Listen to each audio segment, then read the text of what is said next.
بسم اللہ الرحمن الرحیم۔ ایک گاؤں میں ایک غریب آدمی اپنی بیوی بچوں کے ساتھ رہتا تھا۔ وہ پیشے کے اعتبار سے موچی کا کام کرتا تھا۔ پھر ایک وقت ایسا آیا جب اس کے پاس گندم خریدنے کے لیے بھی پیسے نہیں تھے۔ اس نے اپنی بیوی سے کہا کہ وہ اس گاؤں سے ہجرت کر کے شہر جانا چاہتا ہے اور وہاں اپنی قسمت آزمانا چاہتا ہے۔ موچی اگلے دن شہر کی طرف روانہ ہو گیا۔ وہاں اس نے بازار جا کر آوازیں لگانا شروع کر دی، پرانے جوتوں کی مرمت کروا لو اور اپنے پرانے جوتے نئے جوتوں کی طرح چمکا لو۔ پہلے دن تو کوئی کام نہ ملا۔ اگلے دن وہ شہر کی سڑکوں پر آوازیں لگاتے ہوئے گھوم رہا تھا۔ اچانک اسے پیچھے سے آواز آئی۔ اس نے پیچھے مڑ کے دیکھا تو ایک بوڑھی عورت اپنا پرانا جوتا لیے کھڑی تھی۔ اس نے موچی سے کہا، اس کے جوتے کی مرمت کر دو۔ اس نے بڑھیا کے گھر کے باہر پیڑھی پر بیٹھ کر اس کے جوتے کی مرمت کر دی۔ جب کام مکمل ہوا تو بڑھیا نے اس کی محنت کی قیمت پوچھی۔ اس نے کہا، 1 سونے کا سکہ۔ اس نے اپنا تھیلا پکڑا اور اگلی گلی میں چل پڑا۔ اچانک ایک اور خاتون کی آواز آئی۔ اس نے بھی اپنے جوتے مرمت کے لیے دیے۔ موچی نے اس کے جوتے کی مرمت کی اور اپنا معاوضہ لے کر چل پڑا۔ موچی نے محنت کر کے کچھ دنوں میں اتنے پیسے کما لیے۔ کچھ دن کے بعد اس نے گھر جانے کا فیصلہ کیا۔ اس نے 4 سونے کے سکے کما لیے۔ ان میں سے 2 سکوں میں سے اس نے ایک گدھا خریدا اور باقی کے 2 سونے کے سکے لے کر گھر کی طرف چل پڑا اور اپنا سامان گدھے پر لاد دیا۔ اسے اپنے راستے سے ایک جنگل سے گزرنا پڑا اور وہاں اس نے نئے ڈاکوؤں کا گروہ دیکھا تو پریشان ہو گیا۔ موچی دانش مند تھا۔ اس نے ہمت نہ ہاری اور ایک منصوبہ بنایا۔ اس نے 1 سونے کا سکہ گدھے کی گردن پر باندھ دیا اور چل پڑا۔ ڈاکوؤں نے اسے روک لیا اور کہا، تمہارے پاس جتنے پیسے ہیں ہمیں دے دو۔ موچی نے کہا، میں غریب ہوں، میرے پاس اس گدھے کے سوا کچھ نہیں ہے۔ یہ سنتے ہی دیکھا کہ گدھے کے گلے سے 1 سونے کا سکہ زمین پر گرا۔ اس پر ڈاکوؤں کے سردار نے پوچھا، یہ سونے کا سکہ کہاں سے آیا؟ اس کے بعد اسے مارنا شروع کر دیا۔ آخر کار موچی نے انہیں کہا کہ وہ سب کچھ بتائے گا۔ موچی نے کہا کہ یہ گدھا سونا پیدا کرتا ہے۔ سردار نے کہا کہ یہ گدھا مجھے بیچ دو اور پھر ہم تمہیں جانے دیں گے۔ یہ سن کر موچی نے کہا، میں ایسا نہیں کر سکتا۔ سردار نے کہا، میں اس کے بدلے 50 سونے کے سکے دوں گا۔ موچی رضامند ہو گیا اور اس نے اس سے کہا، باری باری ہر ایک کے ساتھ اس گدھے کو رکھنا، ورنہ آخر میں تم سب آپس میں سکوں کے لیے لڑتے رہو گے۔ موچی نے ان سے 50 سونے کے سکے لیے اور اپنے گھر کی طرف روانہ ہو گیا۔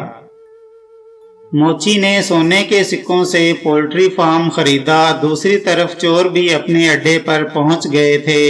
سردار نے کہا، میں پہلے دن اس گدھے کو رکھوں گا اور اس گدھے کو اپنے ساتھ لے کر سو گیا۔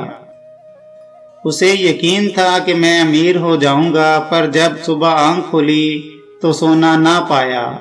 ایک ایک کر کے سب ڈاکوؤں نے اس گدھے کو ساتھ رکھا، پر سونا کسی کو نہ ملا۔ اب تمام ڈاکوؤں کو یقین ہو گیا تھا کہ موچی نے ہم سے جھوٹ بولا ہے۔ وہ موچی کے گھر کی طرف چل پڑے۔ وہ فارم میں کام کر رہا تھا۔ اس نے جب ڈاکوؤں کو آتے ہوئے دیکھا تو وہ فوراً اپنی بیوی کے پاس گیا اور بیوی کو کہا، جب وہ ڈاکو گھر پہنچیں تو بتانا کہ میں فارم میں کام کر رہا ہوں۔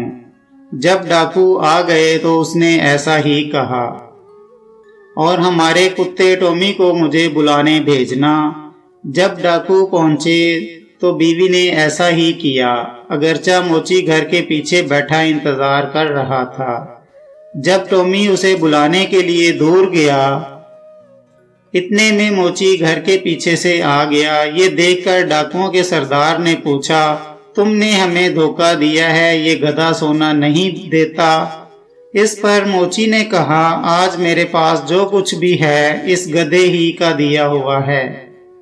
سردار نے کہا، یہ کتا بھی ہمیں بیچ دو۔ اس پر اس نے کچھ دیر تو انکار کیا، لیکن جب سونے کے سکوں کی پیشکش ہوئی تو اس نے حامی بھر لی اور انہیں کتا بھی دے دیا۔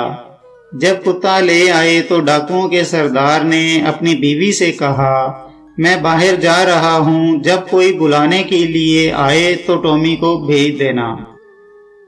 پر ڈاکو کو بلانے کتا نہ پہنچا اور اپنے مالک کے گھر چلا گیا۔ یہ دیکھ کر سب ڈاکوؤں کو یقین ہو گیا کہ موچی نے پھر ہمیں دھوکہ دیا، اس نے جھوٹ بولا۔ انہوں نے آپس میں مشورہ کیا کہ اس مرتبہ ہم بے وقوف نہیں بنیں گے اور موچی کو بھی سبق سکھائیں گے۔ وہ سب موچی کے گھر پہنچے اور اس کی جھوٹی دلیلوں کو نظر انداز کر کے اسے سبق سکھانے کے لیے بوری میں بند کر دیا اور اسے اس منصوبے سے ساتھ لے گئے کہ وہ اس بوری کو دریا میں پھینک دیں گے۔ راستے میں ڈاکوؤں نے کچھ دیر آرام کیا اور وہ بوری چھوڑ کر چلے گئے۔ وہاں بوری میں موجود موچی نے چیخو پکار بلند کر دی۔ اچانک وہاں پہ ایک بندہ اپنی بکریاں چرا رہا تھا، وہ پاس سے گزرا۔ موچی نے کہا کہ مجھے یہاں سے نکال دو، میں بادشاہ نہیں بننا چاہتا۔ اس پر اس بندے نے کہا، اگر میں تمہاری جگہ ہوتا تو میں بادشاہ بن جاتا۔ موچی نے کہا، تم میری جگہ بادشاہ بن جاؤ، مجھے اس بوری سے باہر نکالو۔ اور وہ اس انجان بندے کو بوری میں اپنی جگہ بند کر دیا اور موچی اس کی بکریاں لے کر چرانے لگا۔ جب ڈاکو وہاں پہنچے تو بوری لے کر چل پڑے۔ انہوں نے بوری کو ندی میں پھینک دیا اور وہاں سے دوسری طرف ہو لیے۔ راستے میں جب موچی ملا تو وہ حیران رہ گئے۔ انہوں نے موچی سے کہا کہ وہ یہاں کیسے آ گیا؟ موچی نے کہا، اس ندی کے نیچے ایک سونے کی کان ہے، وہاں بہت سونا ہے اور وہاں موجود سونے کی رکھوالی کرنے والے نے مجھے باہر نکالا۔ سردار نے کہا، ہمیں بھی وہاں لے چلو اور خبردار اگر تم نے ہمیں اس مرتبہ بے وقوف بنایا۔ وہ انہیں اس ندی کے کنارے لے گیا۔ موچی نے کہا، اگر تم سونا چاہتے ہو تو خود کو بوری میں بند کرنا ہوگا۔ تمام ڈاکوؤں نے اپنے آپ کو بوریوں میں بند کیا اور موچی نے سب کو ندی میں پھینک دیا۔ اس کہانی سے ہمیں یہ سبق ملتا ہے کہ ہمیں بغیر سوچے سمجھے کسی بات پر یقین نہیں کرنا چاہیے، ورنہ اس کا حال بھی ایسا ہی ہوگا جیسا کہ ڈاکوؤں کا ہوا۔ 3 راز اپنے شوہر کو کبھی مت بتانا۔ نمبر 1، اگر کبھی آپ کو پیسوں یعنی خرچے کی ضرورت ہو اور آپ کو لگے کہ شاید آپ کے شوہر کے پاس آج پیسے کم ہیں تو اس سے کچھ مت لیں، بلکہ اچھے وقت کا انتظار کریں۔